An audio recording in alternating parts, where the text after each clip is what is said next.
Mr. Gosse? Thank you. I agree with Mr. Byrne 110%. I've been in the university system for 8 years, for better or for worse, and I know what the students are capable of doing, and many students are afraid of getting involved in the trade that they love or a degree program that they love because they're terrified they won't get a job in the industry.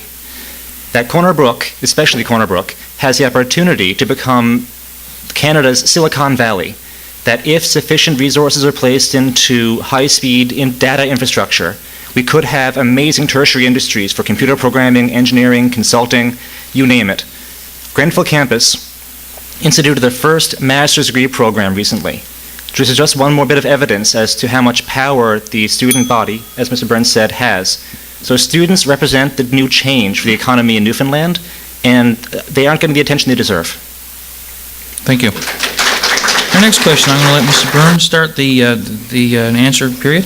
It's regarding deficit reduction. Canada has a federal deficit of approximately $50 billion.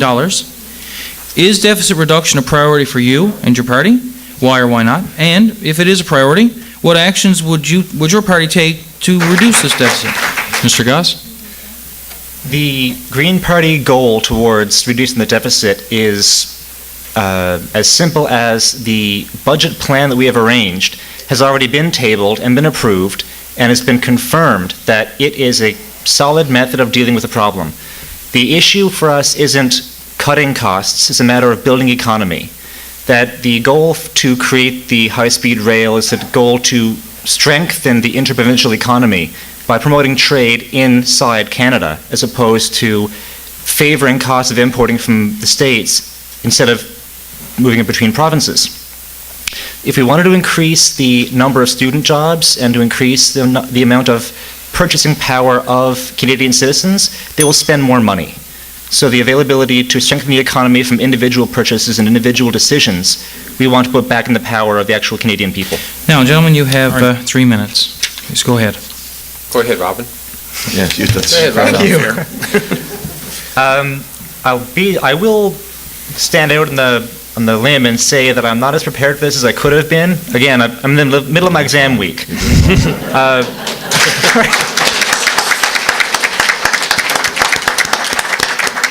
So I don't have decades of experience in politics. I tried my best to stay away from them for a long time, but the opportunity arose to make a difference and give people a chance to vote green in this riding, and I couldn't pass that up. So the opportunity to affect some change, I just don't have all the information, and I'll be the first person to admit that, which is why one of the Green Party goals is to get more groups, more committees, more feedback from people. If I'm supposed to represent this riding, the riding should get more involved. All right. Thank you. Very good. And Mr. Gosse. Thank you. Like Mr. Taylor, my parents are rapidly approaching retirement age. Well, they've already retired. They're rapidly approaching the senior's age. And they put me through my first 4 years of university. They are currently living off their investments because their pension isn't enough. The Green Party hopes to increase the payout from 25% to 50% for seniors. As well, we want to increase the rights of in couples. If one member of the family is in need of palliative care, the spouse can get full benefits while staying at home taking care of their spouse to keep them comfortable in their own home. We also hope to improve the knowledge and the awareness of seniors. There are many government programs that exist for seniors that they just aren't aware of. So the goal is to create committees and programs to increase the level of education of our senior citizens to know what they're entitled to and how best to achieve the resources that they deserve. All right. Next question is on youth. And Mr. Taylor, you're up first. Tom emailed the Western Star, and his question was, what will you do to address youth retention in the local region? What are your ideas to increase youth engagement in the region? Mr. Gosse. I might have opinion on youth and education in this province. When I was going to Kona pursuing my civil engineering trade, a friend of mine got the grades, he was doing well in university, but didn't get his loan for September until after finals in December. He was living in a tent, eating Luigi's Pizza for the entire semester because he had nowhere to live. I don't think it's a matter of, are the resources there for student loans? I think it's a matter of how difficult is it to attain them. The bureaucratic process for attaining funding for a university is atrocious. The tuition at Grenfell isn't that bad. Go to Dow and tell me tuition at Grenfell is terrible. That the province is taking care of our students, and the opportunities for students for jobs and to reinvigorate the industry is dependent on them getting money to go to school. All right, thank you. And- Mr. Gosse, did you have something you want to add?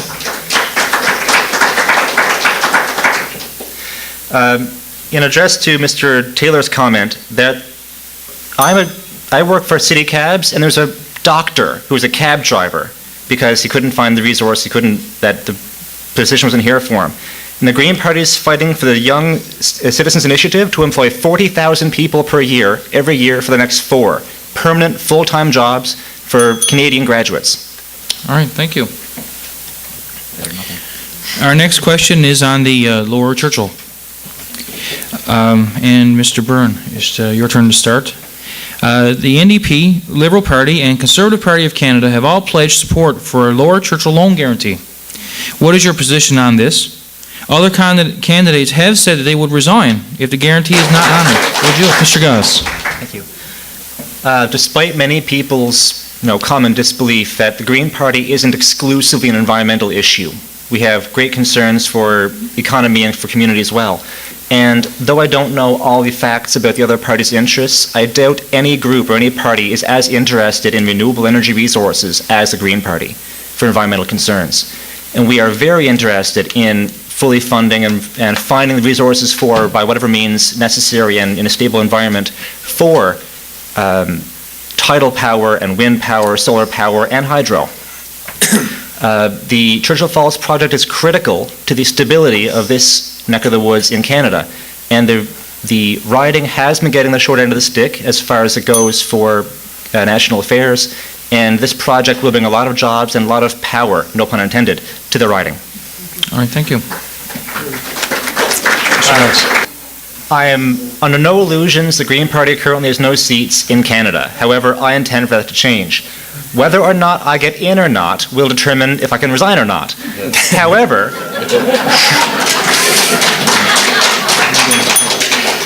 However, as Mr. Byrne said, you don't need a majority to make a difference. And the Green Party is making a difference right now in involving ourselves in the election in every riding in Canada, even without being elected. All right, thank you. The next question is to start with Mr. Gosse. It's on the environment, coincidentally. The environment and climate change was a major issue in the last federal election, but the issue has not been a major topic in this election. Should Canada bring higher taxes on all fossil fuels and corresponding decreases in other taxes? How would you feel about the idea that it's better to tax pollution than tax hard work and ingenuity? Mr. Gosse. I only get 1 minute? Yes, sir. Okay. Well, the Green Party doesn't only stand for environmental issues, but it's one of our primary goals, that environmental concerns cannot ever be sacrificed for anything, but more issues can be handled at one time. We believe that a carbon tax is important, that if an industry intends to pollute the environment, they should be held accountable just as well as our Prime Minister should be held accountable. And that being the case, taxes on heavy polluting industries should be necessary. If they don't want to pay it, then they can make the effort to make themselves more efficient and control their effluent and that sort of thing. If we don't make the industries aware that they can't destroy the environment, taxes are the best way to make sure that they are held accountable and pay the dividend. Because if they don't, who will? All right, thank you. So to speak. I completely agree with Mr. Byrne that the cap-and-trade system is an amazing way of doing that particular business. I actually studied that in a course I took this semester by happy coincidence. And it's a shame that Canada is lagging behind so far in the rest of the world as far as our environmental concerns. It is because we have so much wilderness, it's because we have so many resources, and so many of our population are concentrated so far south in the country. People don't realize what we're doing, again, to the Arctic. If it wasn't a problem, we wouldn't have polar bears wandering through our riding. Okay, thank you. True. All right, the next question is on the formation of a potential minority government. Mr. Bennett, you will start the questioning. If the Canadians vote to return another minority government to Parliament, what would you do to respect and support that democratic mandate? Mr. Gosse. This is one more thing that myself and Mr. Byrne can agree on, is that if you've been watching the news of what Elizabeth May's been allowed to say on the news, then everything she's about is about cooperation. That we want to allow projects where all the government groups can get together and do good things to the country, which by rights should be the way it works anyway. This childishness and sibling rivalry in Parliament serves nobody. And we're the only group to go against attack ads, because it doesn't serve any purpose other than alienating voters. We also stand by the idea that we may not become, again, all things are possible, we might not become the majority government. I know that's possible. And that being the case, our only hope may be a minority government. But even if we don't, that it's bringing those issues to Parliament that makes a difference. Who cares who's in charge? Thank you. Okay, gentlemen, you have 3 minutes. Because, Please, Mr. go Harper, ahead. for the very first time in Canadian history, we have a Prime Minister who's been found in contempt of Parliament Mr. for Gosse, hiding something to add? information. Yeah. Mr. Gosse. As far as Canadian politics being a player in the world stage, if you look at world politics, Canada, America, and a very few others are the only countries that don't have regular coalitions. What's wrong with it? That the opportunity for more leaders to cooperate and be forced to cooperate, I think is the best opportunity for Parliament to work properly at all. All right. You have 10 seconds. Robert, I mean, it's all well and good to talk about coalition governments, but, you know, the only really well-functioning democracies in the world are the ones that don't operate on coalitions. If you want to look at the Middle East, you can see all kinds of evidence And of they're that. called dictatorships. All right. Name them. Thank you. The next question is it's for Mr. Taylor, starting with Mr. Taylor, and it's concerning Marine Atlantic. How much influence should the federal government have in Marine Atlantic decisions, and how can we fix the problems that have arisen in Marine Atlantic over the last few years? Mr. Gosse. I completely agree that the boats should be built here and designed here, and I also agree with Mr. Taylor that, in his earlier statement, about, you know, the nature of Newfoundland, that this is a maritime province, and it is a proud history of seafaring life for the past 500 years. And Newfoundlanders deserve the right to sail on boats that are safe to sail on. There's no reason on earth why, as Mr. Byrne had said, that the boats can't be built in Canada for Canadian climate, for Canadian water conditions that don't list in a storm that wasn't as bad as we've seen. I have family who are living on the Northern Peninsula, and the wind they see would capsize some of these boats. And that Canadians would build better designs and probably cheaper than buying them, then poorly fixing them up again to service our docks. Our next question is on the economy. The economic development is a key concern. What are some of the main employment or economic planks for your party's policy, referencing areas such as education, training, research and development, population, and demographics? Mr. Gosse. Thank you. I don't think any of us can argue that the economy is a very fluid, dynamic thing. And in the state of the world economy changing so rapidly with peak oil and all the challenges of environmental concerns, we cannot run things the way we used to run them. There was a time when smoke meant progress. Now it means jail time. And it is impossible to follow the old rules. That the Green Party has great policies on how to integrate as one whole cloth the environment and the economy. Why can't we build factories to create wind turbines that also create jobs, that also reduce carbon footprint, and put, you know, oil-powered and diesel-powered plants out of business and save the environment and create jobs for other people? All right, thank you.